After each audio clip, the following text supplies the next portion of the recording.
Europe 1. 8h36 sur Europe 1, l'heure de la revue de presse de Bruno Donnet. Bonjour Bruno. Bonjour. Et dans la presse aujourd'hui, Bruno, des missions impossibles.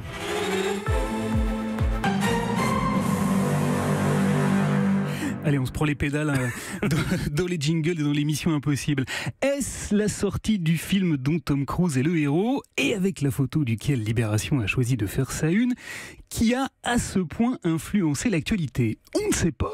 Mais toujours est-il que ce matin, une chose est sûre, les missions impossibles ont pris d'assaut l'ensemble de nos journaux. Et au premier rang des missions délicates, impossible aujourd'hui encore d'échapper à l'affaire Benalla. L'affaire Benalla est bien une affaire Macron. C'est le choix de une qu'a fait Edoui Plenel dans Mediapart, qui juge que cet épisode est un impitoyable révélateur politique et qu'elle vient illustrer que ce pouvoir né du chamboule-tout électoral de 2017 n'a finalement guère de conscience démocratique. Le Parisien aujourd'hui en France revient pour sa part sur les motions de censure d'hier et précise que mathématiquement les motions ne pouvaient qu'échouer. Même son de cloche dans Libération qui file la métaphore de sa couverture et titre « Motion impossible pour l'opposition face au gouvernement ». Manière d'indiquer donc que renverser le pouvoir était mission impossible. Mais l'angle le plus savoureux, eh bien vous le trouverez dans le Canard enchaîné qui estime que tout compte fait, la plus délicate mission, c'était encore de ne pas rire devant les grosses ficelles du plan com d'Alexandre Benalla. Christophe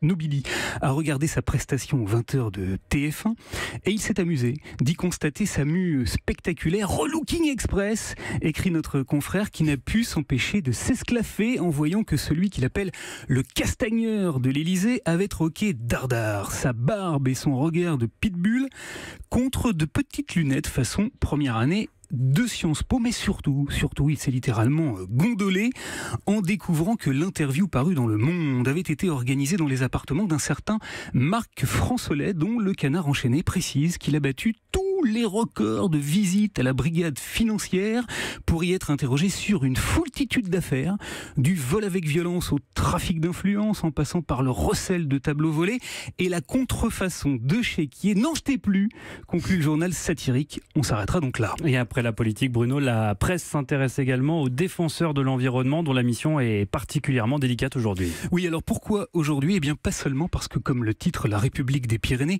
la canicule est en vue, mais bien parce qu'en ce 1er août, la Terre célèbre un triste jour anniversaire, celui que Slate a baptisé le jour du dépassement. Car oui, ça y est, écrit Frédéric Mouchon dans Le Parisien, on a épuisé la planète. Alors que se passe-t-il exactement? Eh bien pour le comprendre, il faut ouvrir Le Figaro qui nous explique que le 1er août est désormais synonyme du jour où une seule planète ne suffit plus à l'humanité pour vivre. Les océans et les forêts ne parviennent plus à absorber nos émissions de dioxyde de carbone et il nous faudrait même désormais 1,7 planète Terre pour subvenir à nos besoins. Alors quoi faire?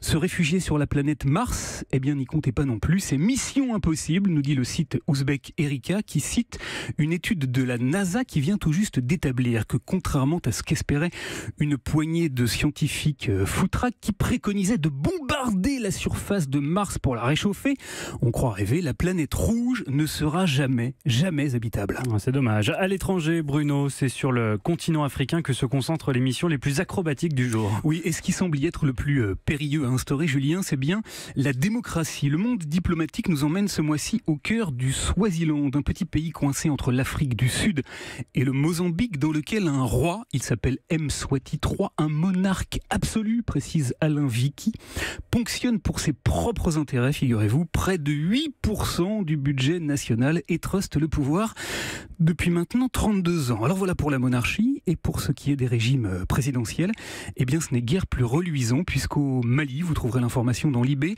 alors que l'élection présidentielle s'est déroulée dimanche, hier, au même moment, nous apprend le journal, l'équipe du président sortant et celle du principal candidat d'opposition ont organisé simultanément une conférence de presse au cours de laquelle ils ont revendiqué chacun des chiffres totalement contradictoire. Enfin, et puisque depuis le début de cette revue de presse, il n'est question que de missions totalement impossibles, sachez que je vous ai tout de même dégoté une mission qui, elle, a réussi. Ça se passe toujours sur le continent africain, bien entendu, et c'est le magazine Jeune Afrique qui raconte la saga, l'épopée réussie de la vache qui rit, qui réalise des bénéfices colossaux en Afrique subsaharienne grâce à un produit lacté riche en vitamine D qui réussit la gageure d'être, en dépit de très fortes chaleurs, conservable jusqu'à 12 mois sans réfrigérateur et qui, parce qu'il se vend là-bas pas forcément par boîte entière, mais à l'unité, réussit à s'installer en dépit des grandes difficultés économiques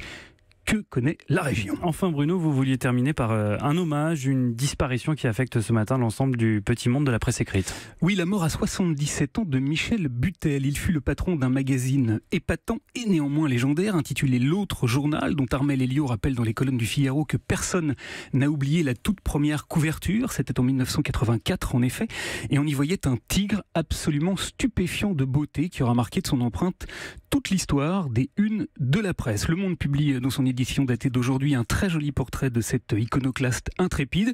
Je vous en recommande donc très chaudement la lecture. Et puis pour boucler la boucle et rester dans le droit fil de ma mission du jour, il ne faudrait tout de même pas que j'oublie de signaler ici un tout petit détail. Michel Butel fut également le créateur d'une merveilleuse revue. Elle avait pour titre L'Impossible.